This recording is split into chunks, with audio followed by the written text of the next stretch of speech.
Olá, que bom ter você aqui acompanhando mais uma entrevista do Grande ABC Cultural. E antes de tudo, já compartilhe esse link porque tem história muito interessante por aí. Hoje o meu convidado é o Abel Rocha, diretor artístico da Orquestra Sinfônica de Santo André. Olá, Abel, seja muito bem-vindo. Mercedes, muito obrigado pelo convite, é um prazer muito grande estar aqui com todos vocês.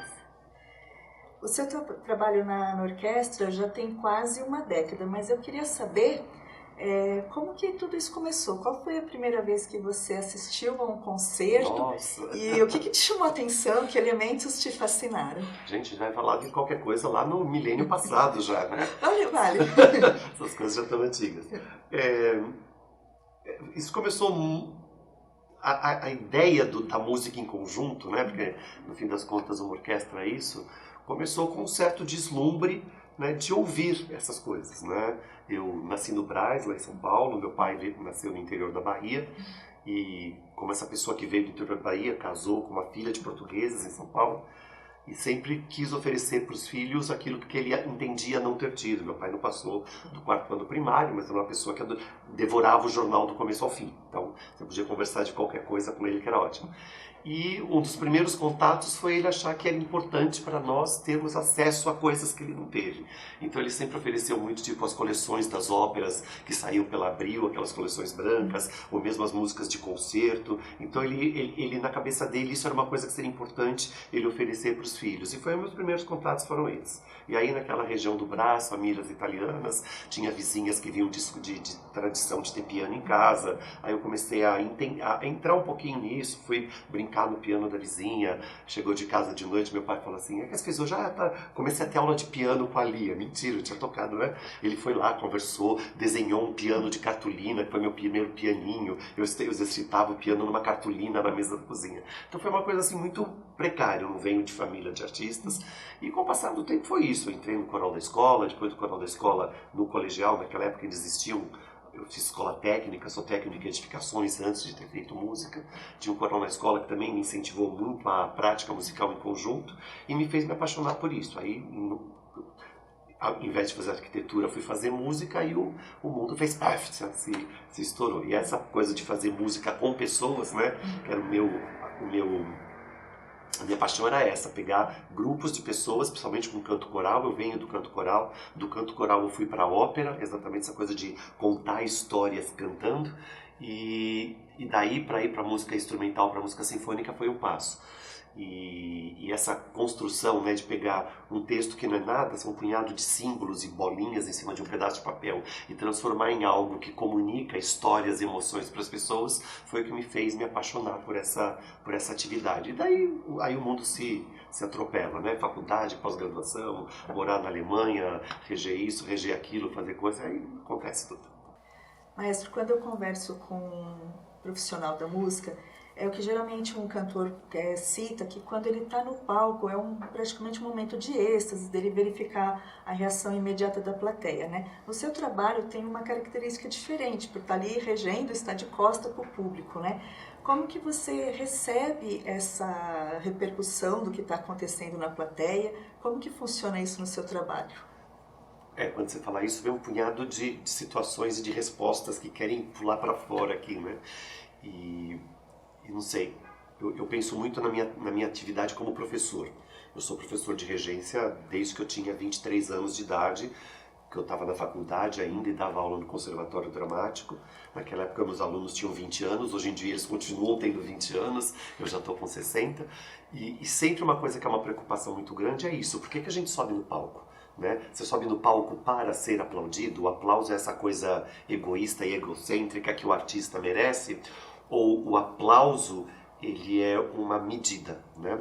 Eu sempre acho que fazer música e cozinhar são coisas muito parecidas. Você pega um punhado de coisa disforme, que não tem nada a ver, junta, trabalha, processa, entrega para dar prazer para as pessoas. No fim das contas é esse, né? Essa realização artística é uma maneira de prazer.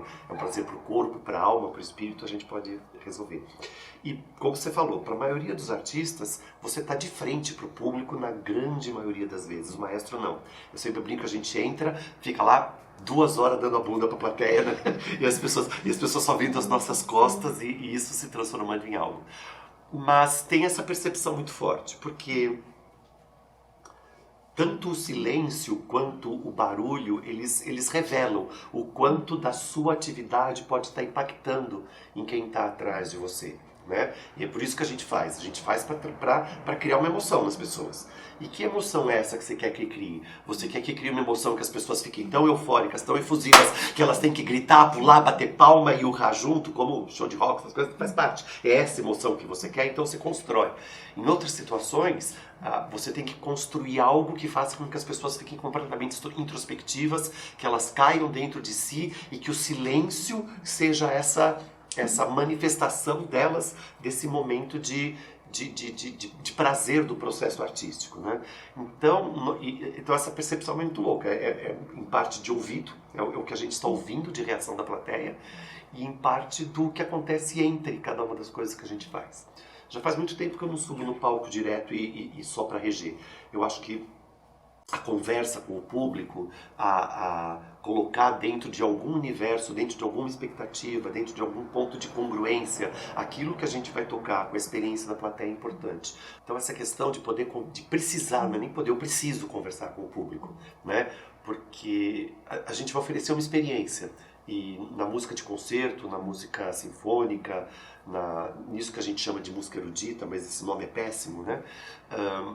Ela pressupõe uma duração que normalmente é maior que aqueles 4 minutos, 5 minutos de algumas coisas da música popular, né? E as pessoas não estão mais hoje em dia acostumadas a concentrar a sua atenção por mais de 4, 5 minutos na mesma coisa.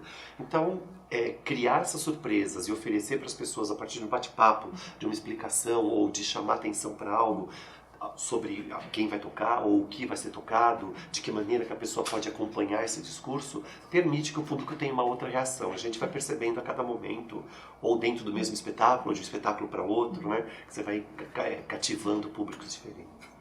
Eu, por experiência própria, falo que essa conversa é fundamental, porque já aprendi muita coisa, já tive o privilégio, a oportunidade de assistir vários concertos com a sua regência, e ter essa explicação acrescenta bastante, né? Porque a gente eu como leiga pego o programa, sei que identifico algumas coisas que eu gosto, mas não é tudo que eu consigo entender, e daí quando tem esse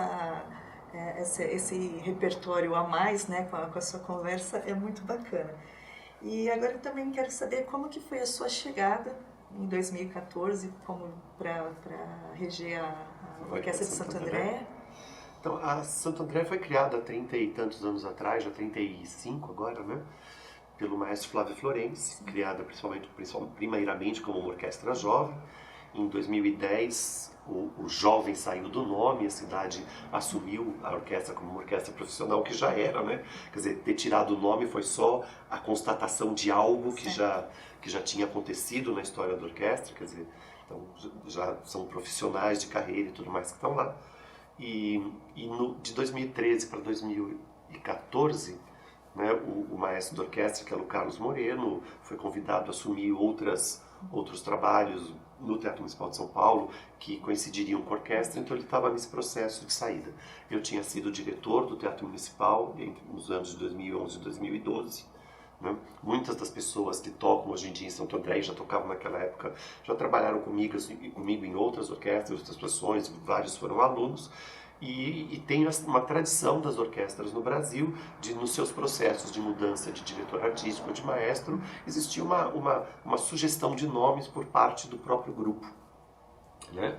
E onde as pessoas pensam em quem tem o perfil para determinado tipo de programação desse ou daquele momento, a tipologia de trabalho de orquestra, porque elas não são iguais, né? Dependendo de para quem você toca, a regularidade com que você toca. Toda orquestra é uma linha de produção, que fala assim, produção de guerra, porque a gente tem que criar um carro novo por semana, tem que lançar um carro novo toda semana, né? Então, como Santo André tinha um determinado perfil, eu tinha acabado de sair do Teatro Municipal com a retomada do teatro, minha história na banda, onde eu sempre gostei de misturar muito linguagens artísticas com a música sinfônica. Eles acharam que esse perfil, nesse momento, seria interessante para Santo André. Então, eu fui convidado pela Associação de Músicos, perguntaram se poderiam apresentar meu nome para o secretário de Cultura da época, e foi assim que eu vim. E falando nessa parte de misturar elementos, A Orquestra daqui de Santo André tem apresentado aí alguns concertos bem diferentes, tendo, por exemplo, Led Zeppelin no repertório. Como que é todo o processo de criação? Tem muito desafio, muito obstáculo ou flui naturalmente? Tem tudo isso que você falou. São todas essas coisas. Uma coisa é a escolha do repertório, né? O que vai ser tocado. Isso é uma coisa.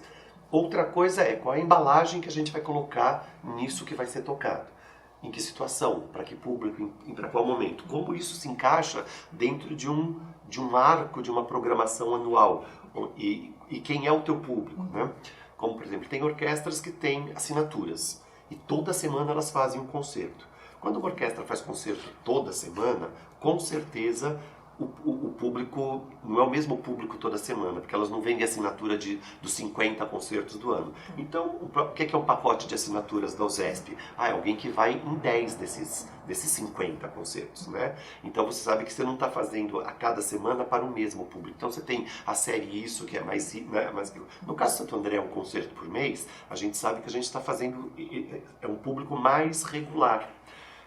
Nós passamos muitos anos, por exemplo, no Teatro Municipal da cidade, os concertos são gratuitos, então 480 lugares no teatro, muitas vezes não cabia, né? Não cabia o público todo lá dentro, a gente abria, sempre 200 pessoas voltavam. Então a gente tem esse arco.